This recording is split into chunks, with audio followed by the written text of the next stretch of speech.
Hey good morning to all. SSC के द्वारा आपके जूनियर इंजीनियर 2024 की भर्ती का नोटिफिकेशन जारी कर दिया गया है और आपकी फॉर्म फिलिंग की प्रोसेस भी स्टार्ट हो गई है। तो आज इस वीडियो में मैं आपको बताने वाला हूं कि आपकी जो जूनियर इंजीनियर 2024 की भर्ती में आपकी मिनिमम एजुकेशनल क्वालिफिकेशन क्या रहेगी, आपका एज क्राइटेरिया क्या रहेगा, कौन कौन से डिपार्टमेंट में आपकी वैकेंसीज आई हैं और आपकी नंबर ऑफ़ वैकेंसीज़ कितनी है। तो चलिए शुरू करते हैं। तो सबसे पहले जानते हैं कि आपके फॉर्म कब से कब तक भरे जाएंगे। तो आपके फॉर्म सिंपली 28 मार्च 2024 से ऑलरेडी भरना स्टार्ट हो चुके हैं और आपके फॉर्म की लास्ट डेट 18 अप्रैल 2024 है। आपका पेपर 1 4 जून से 6 जून के बीच में कंडक्ट करा लिया जाएगा। ठीक है, चलिए नेक्स्ट बढ़ते हैं। नाउ आपके details of post essential educational qualification, जो कि मेन चीज़ है। तो एक बात का विशेष ध्यान रखें, जो आपकी जूनियर इंजीनियर की वैकेंसी है वो सिविल ब्रांच में, इलेक्ट्रिकल ब्रांच में और मैकेनिकल ब्रांच में वैकेंसीज आई हैं आपकी। तो पहला ऑर्गेनाइजेशन है आपका बॉर्डर रोड्स ऑर्गेनाइजेशन। पहला आपका डिपार्टमेंट या ऑर्गेनाइजेशन है बॉर्डर रोड्स ऑर्गेनाइजेशन। एक बात का विशेष ध्यान रखें कि बॉर्डर रोड्स ऑर्गेनाइजेशन में आपका फिजिकल एफिशिएंसी टेस्ट भी लिया जाएगा रिटन टेस्ट के साथ में। तो बॉर्डर रोड्स ऑर्गेनाइजेशन पर सिर्फ मेल कैंडिडेट ही अप्लाई कर पाएंगे। तो पहला ऑर्गेनाइजेशन है आपका border roads organisation. Civil branch की बात करें तो आपके एसेंशियल एजुकेशनल क्वालिफिकेशन है कि आपके पास सिविल इंजीनियरिंग में एक डिग्री हो। किसी भी यूनिवर्सिटी इंस्टीट्यूट से आपके पास सिविल इंजीनियरिंग में एक डिग्री होनी चाहिए। अगर आपके पास डिग्री नहीं है तो आपके पास 3 साल का डिप्लोमा होना चाहिए सिविल इंजीनियरिंग में, प्लस 2 साल का वर्किंग एक्सपीरियंस होना चाहिए in planning execution maintenance of civil engineering works. आप समझे कि नहीं? आप देखिए, मेन चीज़ है, अगर आपके पास डिग्री है तो आपको एक्सपीरियंस की नीड नहीं है। अगर आपके पास डिग्री नहीं है तो 3 साल का डिप्लोमा होना चाहिए और प्लस 2 साल का आपके पास वर्किंग एक्सपीरियंस होना चाहिए planning execution maintenance of civil engineering works में। देखिए सिंपली यहाँ पे साफ साफ शब्दों में लिखा है degree in civil engineering from a recognised university institute. अब यहाँ पे देखिए भाई, ऑल लगा है और फिर ए, मतलब पहली डिमांड मांग रहा है कि 3 साल का डिप्लोमा होना चाहिए आपके पास सिविल इंजीनियरिंग में, और बी 2 साल का आपके पास वर्किंग एक्सपीरियंस होना चाहिए। समझ गए? वहीं बात करें अगर बॉर्डर रोड्स ऑर्गेनाइजेशन में इलेक्ट्रिकल एंड मैकेनिकल ब्रांच की एजुकेशनल क्वालिफिकेशन की, तो आपके पास अगर डिग्री है इलेक्ट्रिकल या मैकेनिकल इंजीनियरिंग में तो ठीक है, अदरवाइज और 3 साल का डिप्लोमा होना चाहिए इलेक्ट्रिकल में या ऑटोमोबाइल में या मैकेनिकल इंजीनियरिंग में किसी भी रिकॉग्नाइज्ड यूनिवर्सिटी से, और 2 साल का वर्किंग एक्सपीरियंस होना चाहिए planning execution maintenance of electrical और मैकेनिकल इंजीनियरिंग वर्क्स में। समझ गए ना? डिग्री है तो ठीक है, वर्किंग एक्सपीरियंस की रिक्वायर्ड नहीं है। अगर डिग्री नहीं है, 3 साल का डिप्लोमा है तो 2 साल का वर्किंग एक्सपीरियंस भी आपके पास होना चाहिए। बॉर्डर रोड्स ऑर्गेनाइजेशन में आपकी एज लिमिट होगी 30 साल तक। आप 30 साल से ज़्यादा के नहीं होने चाहिए। दूसरे ऑर्गेनाइजेशन की बात करें तो वो है आपका ब्रह्मपुत्र बोर्ड, मिनिस्ट्री ऑफ जल शक्ति। यहाँ पर आपकी सिर्फ सिविल ब्रांच में जूनियर इंजीनियरिंग की वैकेंसी है। तो यहाँ पे सिंपली मांग रहा है कि 3 साल का आपका डिप्लोमा होना चाहिए सिविल इंजीनियरिंग में, कोई एक्सपीरियंस नहीं मांगा जा रहा आपसे। ठीक है, सिंपली 3 साल का डिप्लोमा होना चाहिए सिविल इंजीनियरिंग में। आपकी age limit up to 30 years होना चाहिए। थर्ड ऑर्गेनाइजेशन है आपका सेंट्रल वाटर कमीशन। यहाँ पर आपकी मैकेनिकल ब्रांच की बात करें तो आपके पास बैचलर डिग्री होनी चाहिए या डिप्लोमा हो चल जाएगा मैकेनिकल इंजीनियरिंग में। मतलब बैचलर डिग्री है मैकेनिकल इंजीनियरिंग में, डिग्री है मैकेनिकल इंजीनियरिंग में तो ठीक है, या डिप्लोमा है मैकेनिकल इंजीनियरिंग में तो ठीक है, कोई एक्सपीरियंस की डिमांड नहीं की जा रही है। वहीं अगर सिविल ब्रांच में बात करें तो सेम है कि आपके पास बैचलर डिग्री होनी चाहिए सिविल इंजीनियरिंग में या डिप्लोमा होना चाहिए सिविल इंजीनियरिंग में। समझ गए?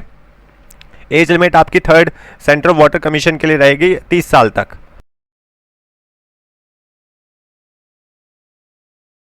नेक्स्ट बात करते हैं central public works department, CPWD। तो इलेक्ट्रिकल ब्रांच में बात करें तो आपके पास डिप्लोमा होना चाहिए इलेक्ट्रिकल में या मैकेनिकल में इंजीनियरिंग में। ठीक है, और वहीं सिविल की बात करें तो डिप्लोमा होना चाहिए सिविल इंजीनियरिंग में आपके पास। मैक्सिमम एज लिमिट होगी अप टू 32 ईयर्स। ओके,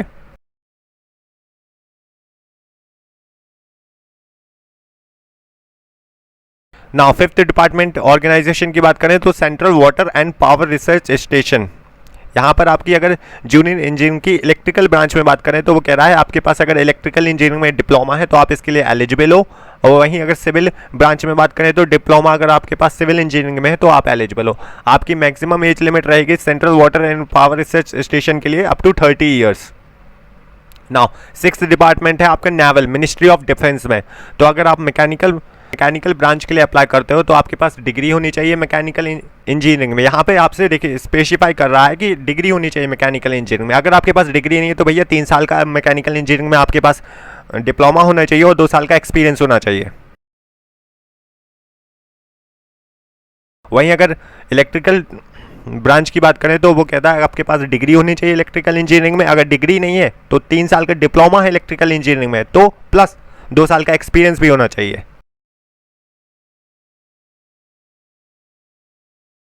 समझ रहे हो? मिनिस्ट्री ऑफ डिफेंस में DGQA naval, ministry of defence में अगर आप मैकेनिकल ब्रांच के लिए अप्लाई करते हो, अगर आपके पास मैकेनिकल इंजीनियरिंग में डिग्री है तो अच्छी बात है, कोई एक्सपीरियंस की नीड नहीं है। अगर आपके पास 3 साल का डिप्लोमा है मैकेनिकल इंजीनियरिंग में तो आपको 2 साल का एक्सपीरियंस भी होना चाहिए आपके पास। सिमिलर वे में इलेक्ट्रिकल ब्रांच में भी है कि अगर आपके पास डिग्री है इलेक्ट्रिकल इंजीनियरिंग में तो आप एलिजिबल हो, कोई एक्सपीरियंस की ज़रूरत नहीं है।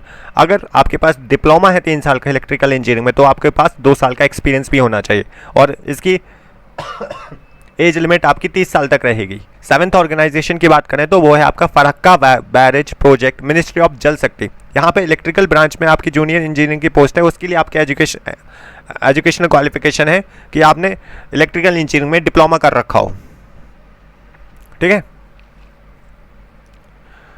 और वहीं अगर सिविल ब्रांच की बात करें तो डिप्लोमा इन सिविल इंजीनियरिंग में मांग रहा है, कोई एक्सपीरियंस आपसे डिमांड नहीं कर रहा, और आपकी 30 साल तक आपकी up to 30 years age limit होनी चाहिए। 8th डिपार्टमेंट की बात करें तो वो है आपका मिलिट्री इंजीनियरिंग सर्विसेज MES। तो यहाँ पे अगर सिविल ब्रांच की बात करें तो सेम थिंग यार कि आपके पास सिविल इंजीनियरिंग में डिग्री हो, अगर डिग्री नहीं हो तो 3 साल का जो एक्सपीरियंस है सिविल इंजीनियरिंग में प्लस 2 साल का आपका execution and maintenance of civil engineering work का एक्सपीरियंस होना चाहिए।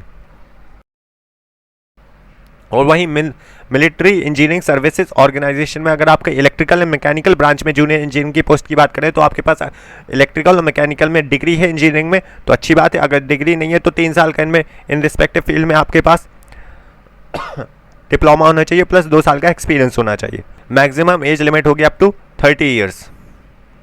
नाउ लास्ट डिपार्टमेंट की बात करें आपके national technical research organisation NTRO। तो यहाँ पे सिर्फ सिविल ब्रांच में आपकी वैकेंसी आई है, तो यहाँ पे सिंपली कह रहा है कि आपके पास डिप्लोमा होना चाहिए सिविल इंजीनियरिंग में और कोई एक्सपीरियंस डिमांड नहीं कर रहा।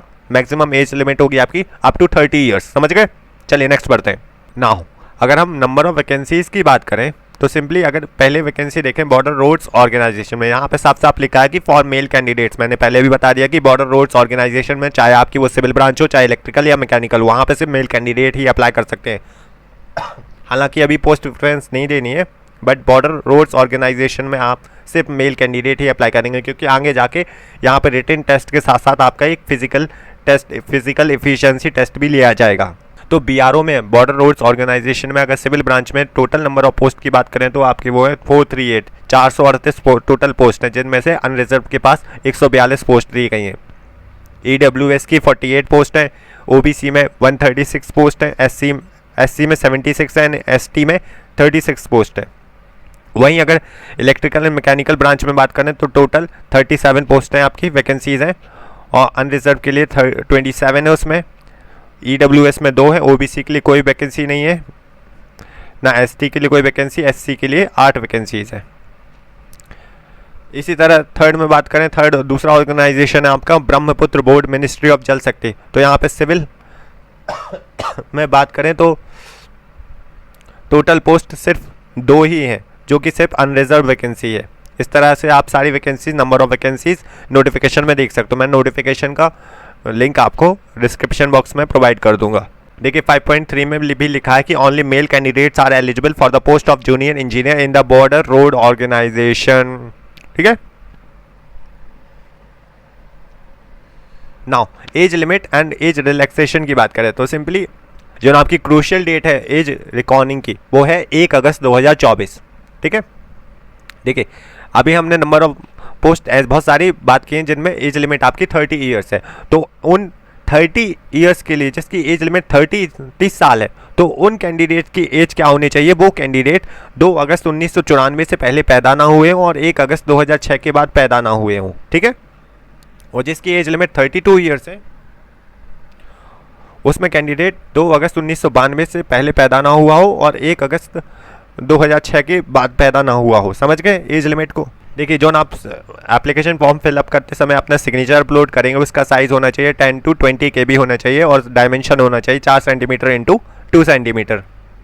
और फोटो तो आपकी लाइव फोटो खींचने लगी है अब न्यू पोर्टल पर। लास्ट थिंग है एक और 17.4 पे फिर से बता रहा हूँ। The post for junior engineering in BRO have stringent requirement of physical and medical standards including physical efficiency test. समझ गए कि BRO में सिर्फ मेल कैंडिडेट ही अप्लाई करें और क्योंकि उनका फिजिकल एफिशिएंसी टेस्ट लिया जाएगा। समझ गए। आई होप आपको एलिजिबिलिटी से रिलेटेड, एज से रिलेटेड सारे डाउट्स क्लियर हो गए हो। तो जानकारी अच्छी लगी हो तो चैनल को सब्सक्राइब ज़रूर करें। Thank you.